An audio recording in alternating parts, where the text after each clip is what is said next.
Just got these in. So these are the SJ-RG01 5.8 gigahertz FPV goggles. Now this is a really interesting set of goggle because it's not your typical box goggle.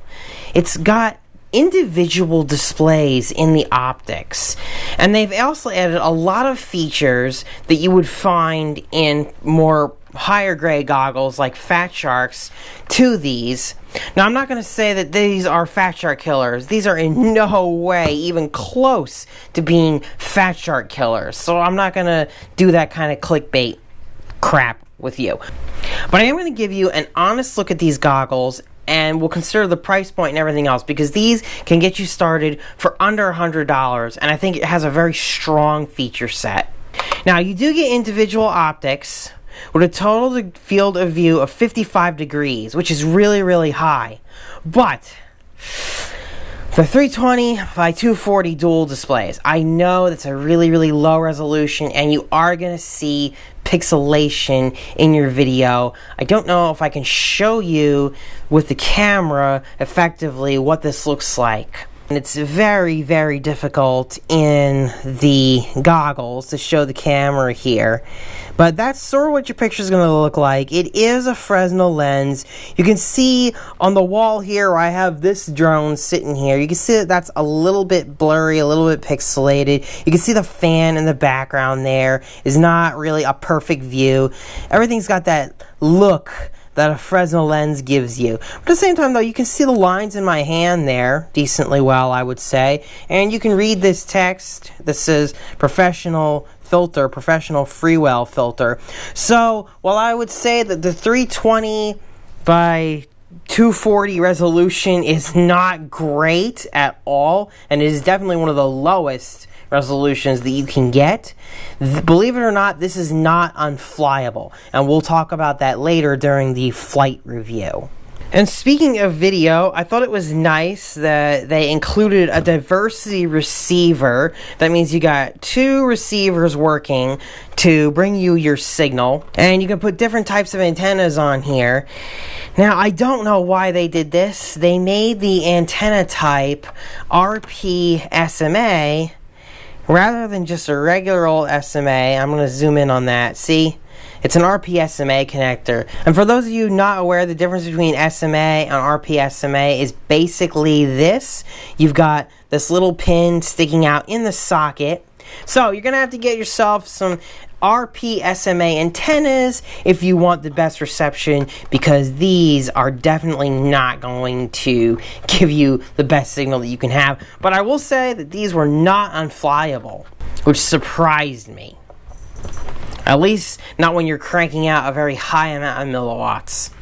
It has a band scanner and a search feature. That's the little search button, so that when you power up your drone, it will search through the bands, through the channels, and it will try to lock in the signal for you. Now, I unfortunately really didn't have the best of luck with this, but it can still kind of help you figure out where your drone is on, and then you can manually tune it yourself. It's really simple to use. That's your mode button, and everything is all very well explained. In fact, you've got your controls right here on the box if you need them. It tells you everything you need to know. There is an internal battery in here. It's a 3.7 volt battery. It sucks. It just is not going to last you. You're going to need to get yourself an external battery. You can use a Fat Shark style battery, because they've nicely included a DC in socket right here. And they've even included a spot, probably because they know the battery's not so great, and you could put it in right in here, right? So that's definitely something I would recommend doing, picking up a Fat Shark battery. This is my new battery. It's a Tattoo 2500 milliamp hour battery. Highly recommend it for any pair of goggles that you have. It's given me the longest freaking flight time on my goggles. This Velcro really doesn't hold it in very well. As you can see, I'm kind of just struggling to fit in the battery and get it in there and held nicely. It's not going to hold so easily, and when you put it on your face, the battery could end up falling out. So what I would recommend doing is just take a zip tie. There you go. You put your zip tie on there, and you should be good. You're not going to have any trouble with this thing falling out anytime soon. Not with the zip tie. So yeah, I'm happy that they set you up with a way to get a good battery in this thing.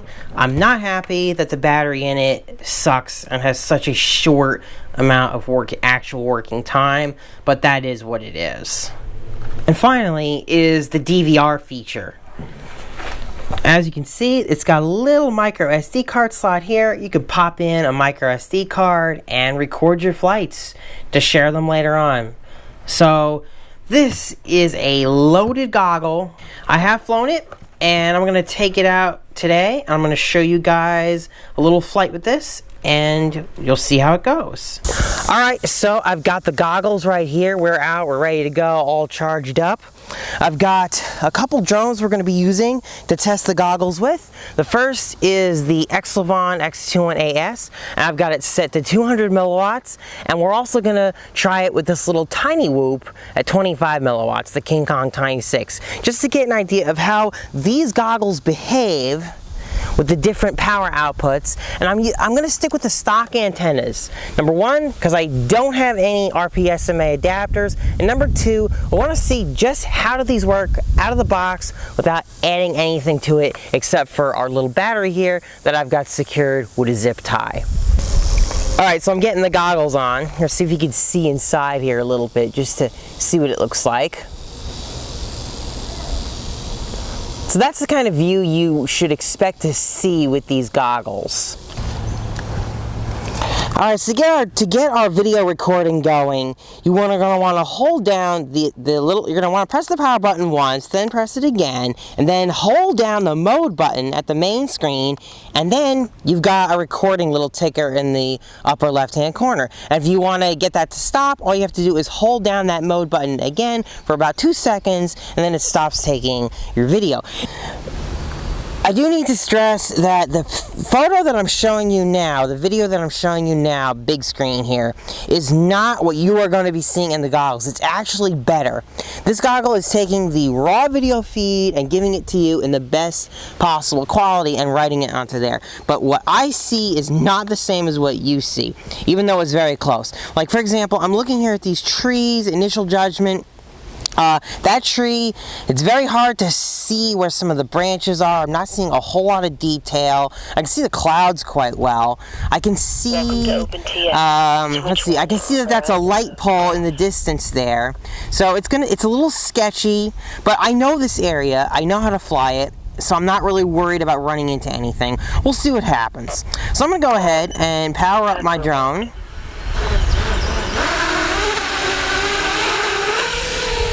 Alright, there we go.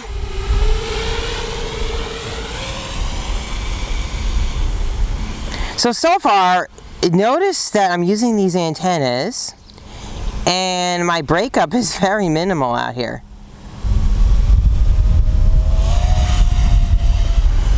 Pretty good. Let's see, I can go all the way out to here. Oh, I got a little bit of breakup there, okay. Nothing too terrible.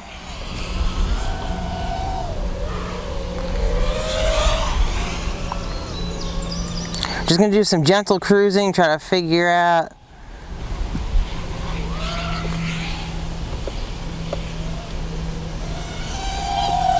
So I've flown with these already a few times before I did this review, obviously. And 2 minutes. I'm not really bothered by some of the blurring because I know where everything is, but I feel like I would be a little scared if I didn't know the area that I was flying in, because a lot of the stuff just seems to blend together in certain places. Like right in through here, I know there's 3 trees here, but they sort of looked a little close to each other through these goggles. If you're in a wide open field where you can't really hit anything though, these things would be perfect. I'm going to do something a little risky. Let's go underneath the tree here. Really don't want to get anything stuck in tree today. I could make out that tree though, no problem. The big tree like that, no problem. The light pole, I could see that. 1 minute. We're just sort of cruising around here.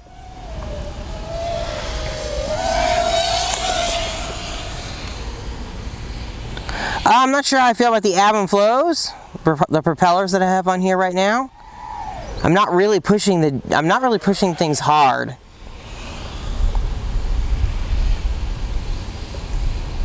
One thing I can tell you is the field of view is freaking awesome. I love the 55-degree field of view of these. It's so immersive. I've got a little bit of break up there. But hey, you know what? We're flying with these doofy antennas, and honestly, it's not bad at all. Look at it. Alright, I'm up pretty high now. Timer 1 elapsed. Alright, well, it's about time to come in. I'm definitely gonna have to tune this drone a little bit for these propellers. I'm seeing a little bit of vibration.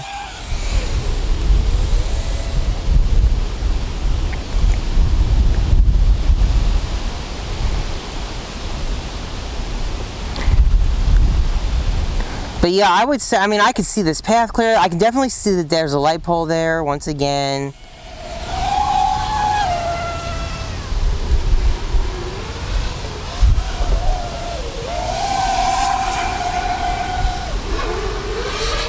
Alright, let's try to pull something. Let's fly right down into, a little dark. So that's not so bad. You know, you got to be careful of the ghost branches, definitely with this goggle, because you don't have that detail with that 320 by 240 resolution. I could see that was a dog. That's a dog. Precious, stay away! I'm trying to do my review. She just loves these drones, man.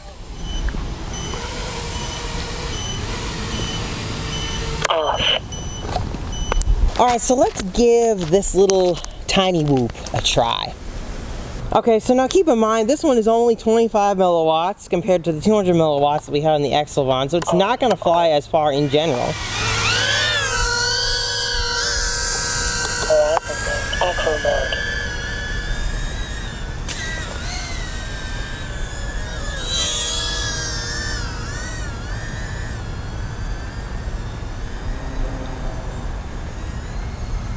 I'm getting a little bit of break up there. Let's dive these trees. Oh, the wind is really beating me around.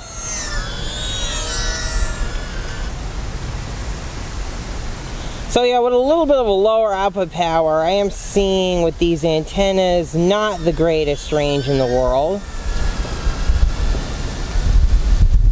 So we're getting a little more break up here on the path that we weren't seeing with the Exelvon. A little break up past that tree there. Okay, oh, now we went really bad. We're really bad now. Can we get out of this? Oh, no we can't. Okay.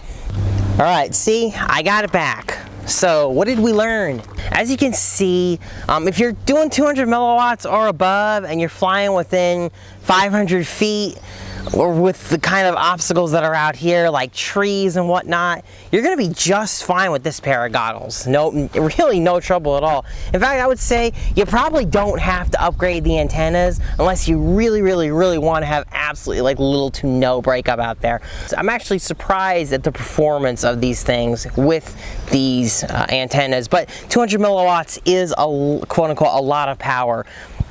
And if you crank it up to 600, you're going to have an even more clear signal. When it comes to backyard flying of tiny whoops and other aircraft at 25 milliwatts, you'll be fine in a little small backyard there, but past a certain point, as you can see, you are going to lose video with these antennas. If you were to put better antennas on these, you would definitely fly farther. Let me show you the antennas that I would recommend for this. So here are my Fat Shark goggles, and on this side I've got a 5.8 gigahertz crosshair antenna. And then on this side, I've just got a skew planner or mushroom antenna. This is a more directional one, and whereas this one will give you an omnidirection. So you get the best of both worlds if you can get antennas like this. Just make sure though that because of the differences in the connections that you get an RP-SMA to SMA adapter. That way, when you do upgrade in the future, if you do, you'll just be able to take these and put them on these and you'll be all set. Let's talk about the comfort of these things. Now, having these on my face is really not uncomfortable at all. They're not very heavy. Really, they're not. They feel good. My face doesn't feel sore after flying with them for a while. And I've flown with these before this review. And yeah, they're pretty comfortable. Now, there is one issue with them, and that is the fit of the foam to your face, and that is what is going to determine how much light is going to leak into these goggles from the side depending on the sun and the lighting outdoors.